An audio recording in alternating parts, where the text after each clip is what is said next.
Alors dans cette vidéo, nous allons voir les feuilles CSS et comment est-ce qu'on utilise CSS d'une manière efficiente, d'une manière efficace dans le développement web. Alors, je reviens ici sur Sublime Text, donc j'ai créé donc une page de basique. Donc ici, par exemple, je vais créer des éléments, donc ici je vais faire par exemple du H1, donc je vais partie 1 et un paragraphe P avec du texte, du dummy text. Voilà, comme ça pour que ce soit plus clair. Et je répète cette opération là plusieurs fois. Voilà. Donc ici j'ai la partie 1, ici j'ai la partie 2 et ici j'ai la partie 3. Donc on regarde ça. Voilà.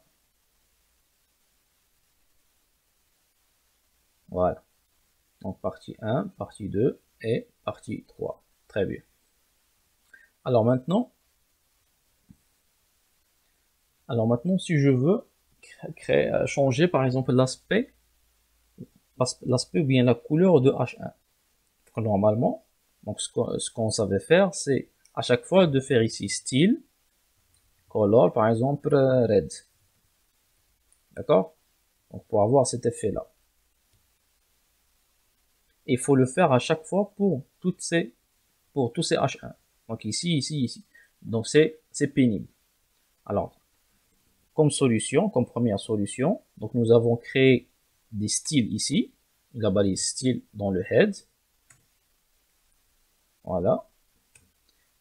Et ici, si je veux cibler ces H1 là, c'est-à-dire je veux changer l'aspect des balises H1 avec du CSS, donc qu'est-ce que je fais ici? J'écris H1, j'ouvre les accolades et je fais color red. Donc ce style-là va s'appliquer sur toute la page. Alors ici, c'est comme si on disait un HTML avec le CSS. Si tu trouves un H1 dans cette page-là, d'accord, tu lui changes de couleur. D'accord? Vous voyez, donc automatiquement, tous les H1 ont pris, la couleur rouge. Donc ici, c'est pas Paris, c'est partie. Donc partie 1. Voilà. Partie et partie. Voilà, très bien. D'accord? Voilà. Donc H1.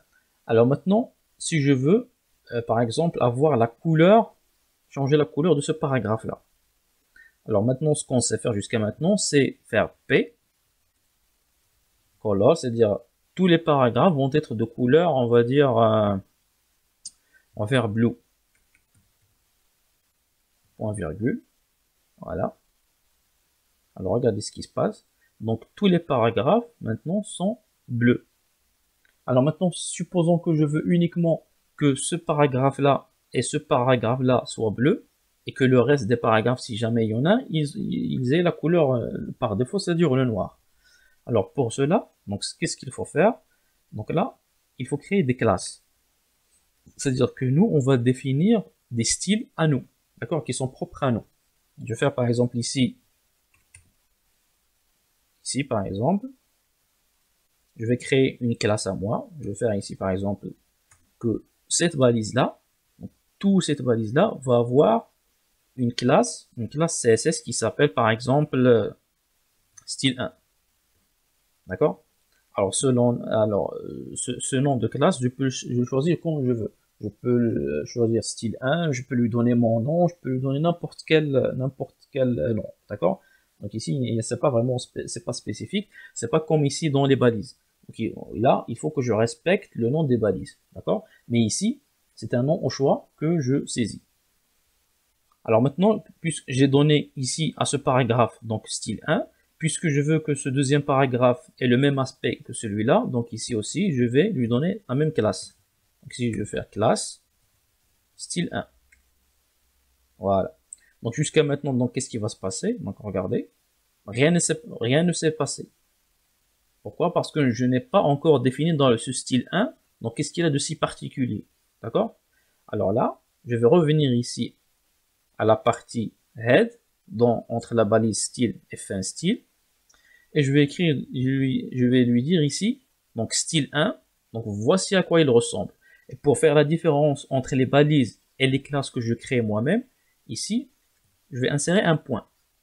Ici pour dire que ça c'est une classe CSS personnalisée, c'est moi qui l'ai créée, d'accord? Et j'ouvre les accolades, et je lui donne color, par exemple red, green, par exemple, vert. Save. Alors maintenant, qu'est-ce qui va se passer? À chaque fois qu'il va voir une balise avec ce style-là, il va lui appliquer les règles que je lui ai définies ici. Donc save, reload, voilà. Donc vous voyez, donc le premier paragraphe, je lui ai appliqué style 1, il est vert. Le deuxième, la même chose, je lui ai appliqué le style 1, il est vert. Par contre, le troisième paragraphe, je lui ai rien appliqué, donc il reste dans sa couleur par défaut. Ok? Voilà, très bien. Donc ici, même si j'ajoute par exemple une autre partie, voilà, par exemple partie 4, save. Donc vous voyez, toujours donc ici, le H1 il est rouge, pourquoi?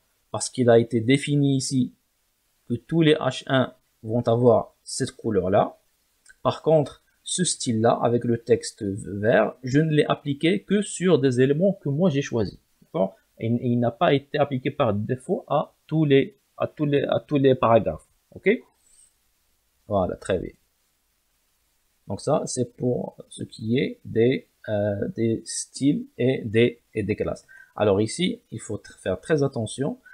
Pour appliquer une classe, genre à l'intérieur de la balise, j'écris classe et je crie le nom, style, donc sans le point, donc je n'écris pas avec le point, d'accord? Il faut faire très attention, donc sans le point. Par contre, ici, dans le head, il faut ajouter le point, parce que sinon, ça ne marche pas. Regardez, si je fais comme ça, par exemple, save, vous voyez, donc ça ne marche plus. Donc le texte n'est pas vert, mais il est dans sa couleur naturelle, dans sa couleur par défaut. Voilà, donc il faut faire attention ici. Si j'ai créé une classe personnalisée, il faut toujours ajouter le point. Save. Voilà.